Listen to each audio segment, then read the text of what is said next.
दोस्तों आज हम आपको श्री कृष्ण जी के बारे में ऐसे तथ्य बताएंगे जो चौंका देने वाले होंगे।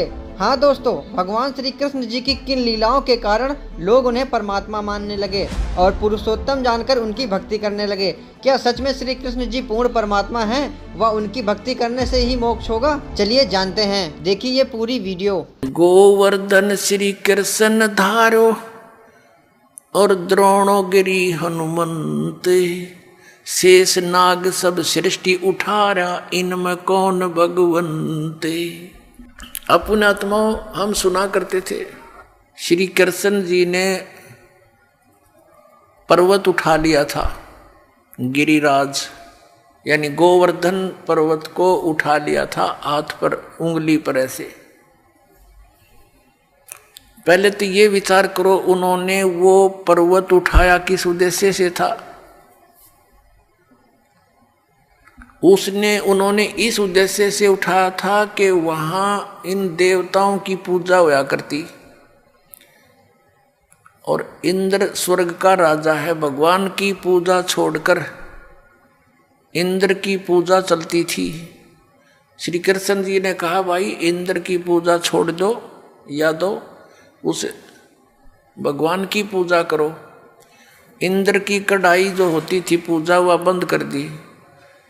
देवराज इंद्र एक समझ लो स्वर्ग का राजा, और उसके अंतर्गत ये सब नहर विभाग, सिंचाई विभाग भी आता है, यानी वर्षा करना।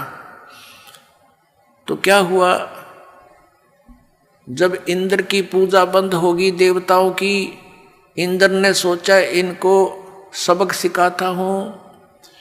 इतने जोर की वर्षा, काले बादल छा गए, चारों तरफ घटा, काली घटा छा गई और मूसलधार वर्षा शुरू होगी। व्रज नगरी को डुबोने के लिए अब चारों तरफ हाहाकार मच गया। गौवें भी रंभाने लगी, ग्वाल बाल, क्योंकि गोवर्धन वो पर्वत जो था वहां पर गौवें चरा करती थी, वर्षा होती थी, घास होता था, और उन दूध दाद बेच कर ये काम चलाया करते थे अपना। और वो समाप्त करने चल पड़ा कि इसको इतना वर्षा कर दूं, ये गोवर्धन पर्वत भी डूब जाए, आसपास की नगरी भी नष्ट हो जाए। तो भगवान श्री कृष्ण जी ने उंगली पर वो गोवर्धन पर्वत उठा लिया और पूरी ब्रज नगरी के ऊपर से कर दिया। सारा इंद्र बरस लिया, खूब वर्षा कर ली। सारा पानी उस गोवर्धन पर्वत के ऊपर ऐसे शौक हो गया, उसमें ऐसे मिल गया जैसे ब्लोटिंग पेपर शाही ने चूस लिया करे। आखिर में थक गया इंद्र, आके पैर पकड़ दिए कि मुझे क्षमा कर दो। कहने लगे, चला जाओ, तेरे को कर दिया क्षमा, और खबरदार आज के बाद तूने अपनी पूजा के लिए व्रजवासियों को कंपेल किया। तो फिर वो गोवर्धन यथा स्थान पर रख दिया। अब पुण्यात्माओं जी, जो गुरु लोग हमें ये शिक्षा देते थे और ये कथा सुनाते थे, श्री कृष्ण जी ने गोवर्धन उठाया, और फिर वो इन्हों कहते थे देवी देवताओं की पूजा करो, श्राद्ध निकालो। अरे भले आदमी हो, श्री कृष्ण जी ने तो देवताओं की पूजा छुटवाई थी, तुम दर्द कर रहे हो, उनके विपरीत ज्ञान दे रहे हो, गुण गा रहे हो श्री कृष्ण के, और तुम इसको भगवान बता रहे हो। परमात्मा कहा करते थे कि केवल एक इस लीला से ही तुमने उसको भगवान मान लिया। ये तुम्हारी ना समझी है, बालक बुद्धि है कि ये कंप्लीट गॉड मान लिया तुमने, गोवर्धन उठा लिया। था क्या बताते हैं परमात्मा? कहते हैं, गोवर्धन श्री कृष्ण धारो और द्रोणोगिरी हनुमंत, शेष नाग सब सृष्टि उठारा, इनमें कौन भगवंते। यदि तुम एक ही इस लक्षण से, इस चमत्कार से कि श्री कृष्ण जी ने गोवर्धन उठा लिया, हनुमान जी ने तो फिर द्रोणागिरी उठाई, और आप ही लोक वेद सुनाते हो ब्राह्मण लोगों के शेष नाग के सिर पे, कहते हैं एक कूरम है, कूरम के ऊपर एक शेष नाग है, शेष नाग के सिर पे एक बैल है, और उसके ऊपर फिर सारी पृथ्वी रखी है। कहते तुम मानते हो कि शेष के सिर पे सारी सृष्टि है, शेष नाग के, तो यो सारे ब्रह्मांडा तुम्हारे पूरे ब्रह्मांड ने उठा रहा, समझ लो पूरी पृथ्वी उठा रहा। तो इनमें भगवान कौन सा है? श्री कृष्ण है या हनुमान जी है या शेष नाग है? तुम्हारा भगवान केवल इसी लक्षण से तुमने भगवान इसको कंप्लीट गॉड मान रखा, पूर्ण परमात्मा। फिर क्या बताया? कहते हैं समुद्र पाट लंका गयो, सीता का भरतारे, अगस्त ऋषि ने ये सातों पी लिए, इनमें कौन करता रे। ये इस चीज से ये परिचित थे नहीं गुरु लोग यहाँ के हमारे। वो ये कहा करते श्री रामचंद्र जी ने समुद्र के ऊपर पुल बना दिया। परमात्मा कहते हैं यदि तुम इसी लक्षण से इसको भगवान मान बैठे तो क्या बताते हैं कि समुद्र पाट लंका गयो, यानी समुद्र को आठ के पत्थर उसको ऊपर रख के और लंका चला गया। कौन? सीता का भरतार। और अगस्त ऋषि ने सातों पी लिए, इनमें कौन करतार? एक अगस्त नाम के ऋषि थे, उन्होंने किसी कारणवश किसी अपनी जिद के ऊपर अहंकारवश समझो वो सातों समुद्रों को एक घूंट में पी लिया था, ऐसे चुल्लू उठाकर ऐसे पी लिया था। सब समुद्र खाली हो गया था, अकेली पृथ्वी रह गई थी। अब पुण्यात्मा, अब परमात्मा कहते फिर ऋषियों की प्रार्थना से उन्होंने फिर वापस उसको कुरला कर दिया तो भर गए थे। ये आध्यात्मिक शक्ति है, मार्ग है, इसमें आप विज्ञान को ना अड़ाना। विज्ञान तो बालकों का खेल है। ये जहाज बना लिए, इस मांडी पाक ये कंप्यूटर बना लिए हैं, परमाणु बम बना लिए, और 2 साल वर्षा ना करे भगवान, ये दरे दराए रह जाता रही साइंस किधर ढूंढे नहीं पाओ। जर लगे खड़े खड़े इन जहाजों के ऊपर कुछ बैठनिया नहीं पाओ।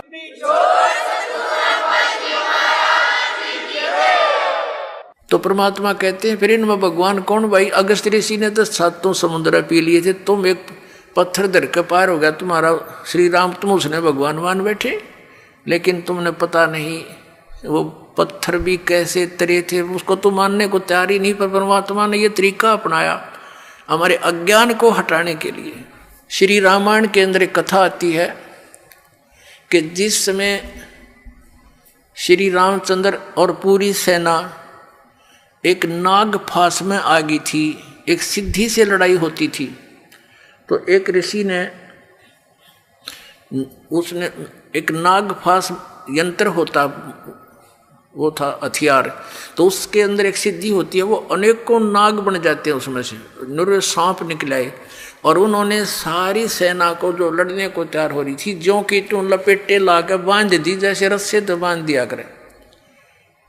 और सारे खड़े भगवान राम वीर लक्ष्मण भी नो कति जैसे ईंख बांध दिया करे, नो पूरी सी खड़ी जगह जगह, और कोई सा टसमस हो नहीं पा रहा।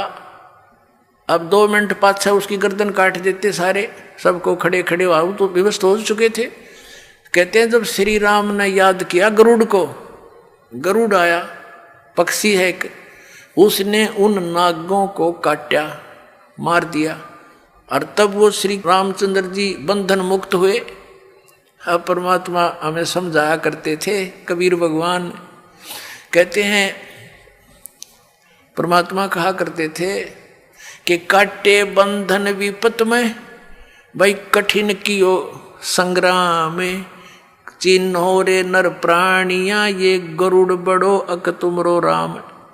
अब परमात्मा कहा करते काटे बंधन विपत में, कठिन कियो संग्राम, और चिन्हो रे नर प्राणिया यो गरुड़ बड़ाक तुम्हारा राम। ये कौन सा भगवान है इनमें बताइए? वो तो बंदा खड़ा थारा भगवान, तो और गरुड़ नाक उसकी सहयोग करी, तो कौन सा परमात्मा? तो इसमें तो इस तरह के तर्क देकर भगवान ने खूब समझाना चाहा कबीर परमात्मा ने, पर हमारी बुद्धि पर पत्थर डाल रखे थे इन अज्ञानी ऋषियों ने। अब श्री कृष्ण जी का इतिहास देख लो। श्री विष्णु जी अवतार श्री कृष्ण जी, श्री राम वाली श्री रामचंद्र जी के जीवन वाला भोग भोग के वो प्राणी श्री कृष्ण रूप में फिर जन्म हुआ। सारा जीवन दुखी रहा श्री कृष्ण, सारा जीवन जेल में जन्म हुआ, माता पिता कैद में, कभी मामा शत्रु हो गया, कभी पूतना मारने जा रही है, कभी केसी, कभी तानौर शत्रु हो गया, कभी जरासेंग लड़ने को आ रहा है, कभी शिशुपाल से युद्ध हो रहा है, कवासुनी हो रही है, और कभी फिर काल्यवन आ रहा है। इस दुख में श्री कृष्ण जी ने मथुरा का त्याग कर दिया और ऐसे स्थान पर रहने लगे जहां कोई ना पहुंच सके। समझदार व्यक्ति यही सोचते हैं, राड से बाढ़ अच्छी होती है, झगड़े से बचाव अच्छा होता है।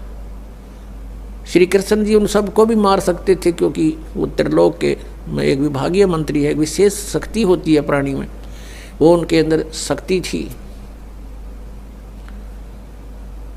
लेकिन यही सोचा था कि किस किस ने मारूं, या तो सबकी बुद्धि भ्रष्ट। तो श्री कृष्ण जी ने द्वारका बनाई। समुद्र के बीच में एक टापू था जिसका केवल एक गेट था, द्वारिका, एक द्वार की नगरी।